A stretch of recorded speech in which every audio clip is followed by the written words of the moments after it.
शिव शंकर हर हर महादेव। आप सभी को महाशिवरात्रि के पावन पर्व की हार्दिक शुभकामनाएं। शिव भक्तों का सबसे बड़ा पर्व महाशिवरात्रि का होता है। जीवन की सभी परेशानियां व दुखों को दूर करने का सबसे बड़ा त्योहार महाशिवरात्रि का है। तो आइए श्रवण करते हैं शिव पुराण में वर्णित महाशिवरात्रि की पावन कथा का। शिव पुराण के अनुसार एक जंगल में एक भील रहता था जिसका नाम गुरु ध्रुव था। उसका बहुत बड़ा परिवार था। वह भील बड़ा बलवान और निर्दयी था।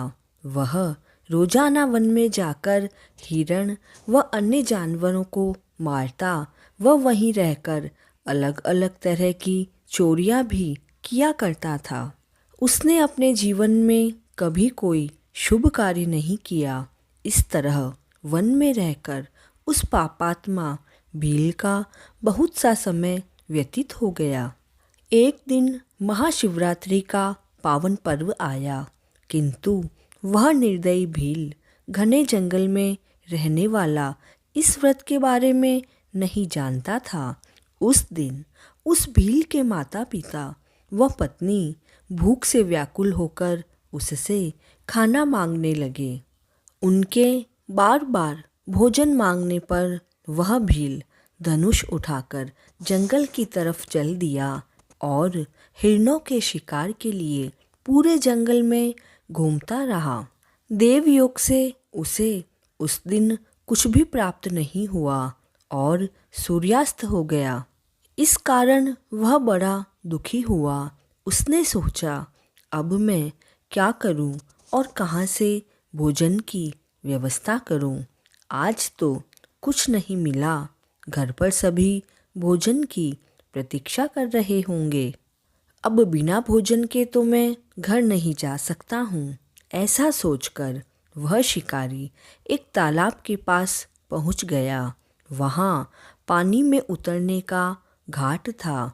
वहाँ जाकर खड़ा हो गया और अपने मन में सोचने लगा कि यहाँ पर कोई न कोई जीव जंतु पानी पीने के लिए जरूर आएंगे। उसी को मारकर मैं घर ले जाऊंगा। ऐसा मन में विचार करके वह शिकारी एक बेलपत्र के पेड़ पर बैठ गया और पानी भी साथ ले गया। काफ़ी रात व्यतीत होने के पश्चात पहला प्रहर शुरू हुआ तो एक प्यासी हिरनी वहाँ आई, जिसे देखकर शिकारी बड़ा प्रसन्न हो गया। उसने उसे मारने के लिए धनुष पर बाण रखा। ऐसा करते समय उसके हाथ के धक्के से थोड़ा सा जल और बिल्व पत्र नीचे गिर गए। उस वृक्ष के नीचे एक शिवलिंग था जिसके बारे में भील को भी नहीं पता था। इस तरह बिल्व पत्र व जल से उस भील की प्रथम प्रहर की पूजा संपन्न हो गई। उस पूजा के प्रभाव से उस भील का बहुत सारा पाप तत्काल ही नष्ट हो गया। उधर अचानक से हुई आवाज को सुनकर हिरनी ने भयपूर्वक ऊपर की ओर देखा। शिकारी को देखते ही वह बहुत व्याकुल हो गई और कहने लगी, हे शिकारी, तुम क्या चाहते हो, मुझे बताओ। हिरनी की बात को सुनकर वह शिकारी बोला कि आज मेरे परिवार के सभी लोग भूखे हैं, तो मैं तुम्हें मारकर उनकी भूख को मिटा दूंगा। शिकारी के ऐसे वचनों को सुनकर हिरनी कहने लगी कि अब मैं क्या करूं, और वह उपाय सोचने लगती है। फिर हिरनी कहने लगी, हे शिकारी, मेरे मांस से तुम्हें सुख मिलेगा। इस नष्ट होने वाली काया के लिए इससे बड़ा दूसरा और कोई पुण्य भला क्या होगा। उपकार करने वाले को जो पुण्य होता है उसका वर्णन कभी नहीं किया जा सकता है, परंतु मेरे सभी बच्चे मेरे आश्रित हैं। मैं उन्हें अपने स्वामी को सौंपकर वापस आ जाऊंगी। हे शिकारी, मेरी इस बात को झूठा मत समझना। मैं वापस लौटकर अवश्य आऊंगी, क्योंकि सत्य पर तो ही दुनिया टिकी हुई है। सत्य से बड़ा तप और कोई नहीं है। हिरनी के इतना कहने पर भी शिकारी ने उसकी बात नहीं मानी। वह आश्चर्यचकित और भयभीत होकर बोली, हे शिकारी, मैं तुम्हारे समक्ष ऐसी शपथ खाती हूँ जिससे परे जाने पर तुम्हारे पास फिर से आ जाऊंगी। ब्राह्मण अपना धर्म ना करे, पति की आज्ञा का उल्लंघन करके किए हुए उपकार का न मानने वाले, भगवान शिव से विमुख रहने वाले तथा विश्वासघात व छल करने वालों को जो पाप मिलता है, उसी पाप से मैं लिप्त हो जाऊं अगर मैं वापस लौटकर ना आऊं।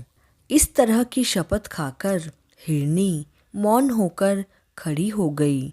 तो उस शिकारी ने उस पर विश्वास करके कहा कि तुम अपने घर जाओ।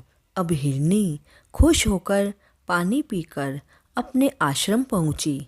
इधर पहला प्रहर बीत चुका था। तब उस हिरनी की बहन दूसरी हिरनी जिसको याद किया था, उसी का इंतजार करके जल पीने के लिए वहां आई। उसे देखकर भील ने स्वयं बाण को तरकस से खींचा और ऐसा करते समय पहले जैसे ही भगवान शिव के ऊपर जल और बिल्व पत्र गिर गए।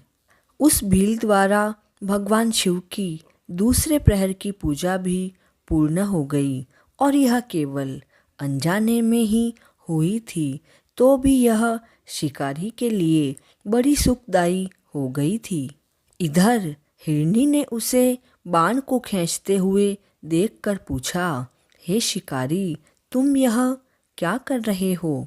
शिकारी ने पहले की ही भांति उत्तर दिया, मेरे परिवार का पेट भरने के लिए मैं तुझे मारूंगा।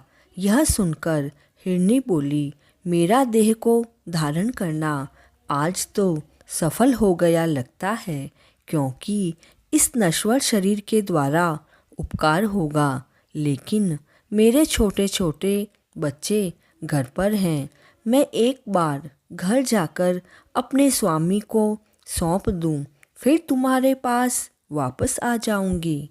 यह सुनकर शिकारी बोला, मुझे तो तुम पर विश्वास नहीं है, मैं तो तुम्हें अवश्य मारूंगा।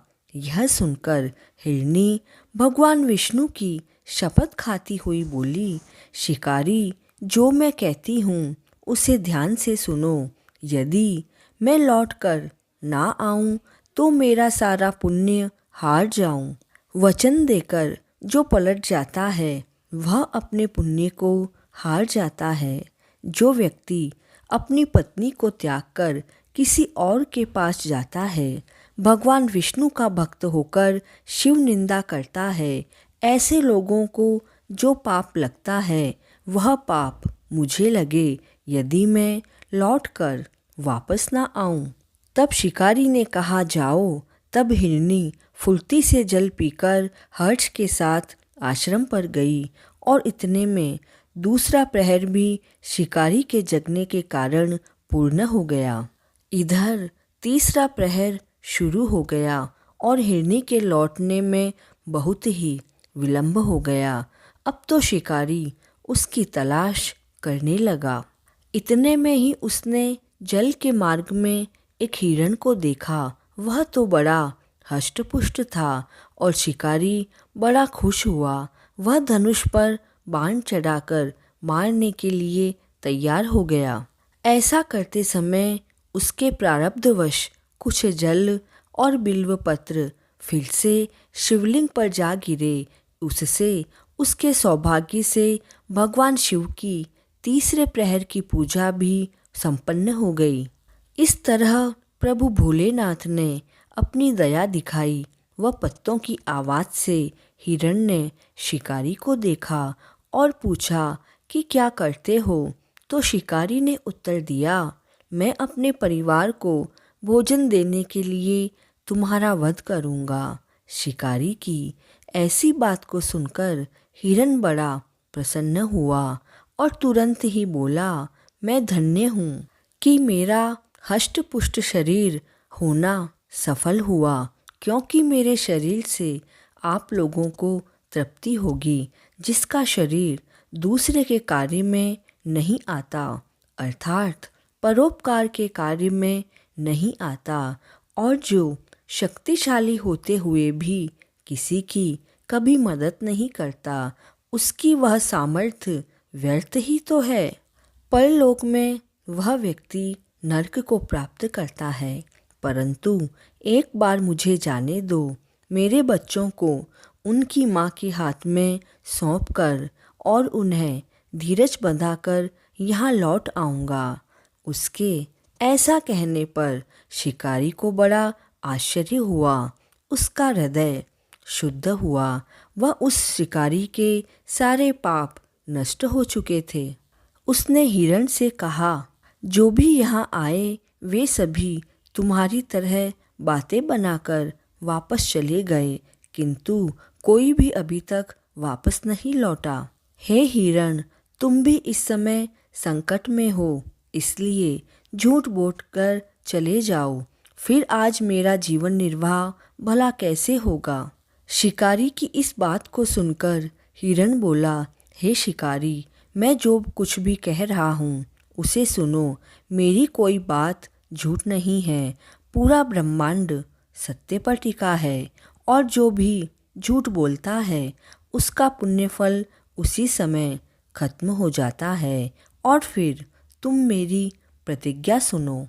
संध्या काल में मैथुन व शिवरात्रि को भोजन करने से जो पाप लगता है, झूठी गवाही देने पर जो पाप लगता है, वही पाप मुझे लगे यदि मैं लौटकर वापस नहीं आऊं। उस हिरण की बात को सुनकर शिकारी बोला, जल्दी लौटना। शिकारी के कहने पर हिरण पानी पीकर चला गया। वे सभी हिरण अपने आश्रम पर मिले। तीनों प्रतिज्ञा में बंध गए थे।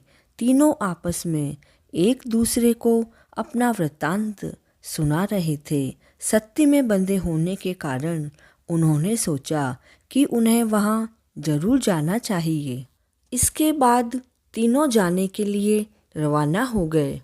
उस समय जेठी हिरनी अर्थात बड़ी हिरनी ने अपने स्वामी से पूछा कि आपके बिना बच्चे कैसे रहेंगे। स्वामी, मैंने ही सबसे पहले प्रतिज्ञा की है, इसलिए सिर्फ मुझे ही जाना चाहिए। आप दोनों यहीं रहें। यह सुनकर छोटी हिरनी बोली, मैं तुम्हारी दासी हूँ, इसलिए आज मैं शिकारी के पास जाऊंगी, तुम यहीं रहो। और यह सुनकर हिरण बोला कि मैं वहाँ जाता हूँ, तुम दोनों यहीं रहो। बच्चों की रक्षा माता से ही हो सकती है। तब हिरनी बोली, स्वामी, पति के बिना जीवन को धिक्कार है। तब सभी ने बच्चों को सांत्वना देकर उन्हें पड़ोसियों को सौंप दिया, और वे सब उसी स्थान पर चले जहाँ पर शिकारी उनकी प्रतीक्षा कर रहा था। उन्हें जाते देखकर सभी बच्चे पीछे पीछे आ गए। उन बच्चों ने निश्चय किया कि जो गति माता पिता की होगी वही गति उनकी भी होगी। उन सभी को एक साथ आता हुआ देखकर शिकारी बड़ा प्रसन्न हुआ।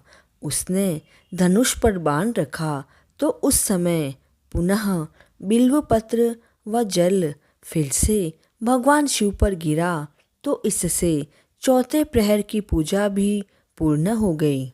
उसी समय शिकारी के सारे पाप नष्ट हो गए। इतने में हिरनी और हिरण बोले, हे शिकारी, शीघ्र कृपा करके हमारे शरीर को सार्थक करो। यह सुनकर शिकारी बड़ा आश्चर्यचकित हुआ। शिव पूजा के प्रभाव से उसे ज्ञान की प्राप्ति हो गई। उसने सोचा, यह हिरण ज्ञानहीन पशु होने पर भी धन्य है। ज्ञानहीन होने पर भी अपने शरीर को परोपकार करना चाहते हैं, लेकिन मेरे जीवन पर धिक्कार है। मैंने अपने जीवन में अनेक बुरे कार्यों से अपने परिवार का पालन किया है। ऐसा सोचकर उसने धनुष को नीचे रख दिया। वह हिरणों से कहा कि आप सभी धन्य हो और उन्हें वापस भेज दिया। उसके ऐसा करने पर भगवान शिव ने प्रसन्न होकर उसे अपने दिव्य स्वरूप के दर्शन करवाए। वह उसे सुख समृद्धि का वरदान देकर गुह नाम दिया। तो इस तरह शिव पुराण में वर्णित महाशिवरात्रि की कथा को श्रवण करके हम सभी भी धन्य हुए। देवों के देव महादेव हम सभी पर अपना आशीर्वाद बनाए रखे। इसी मंगल कामना के साथ जय शिव शंकर।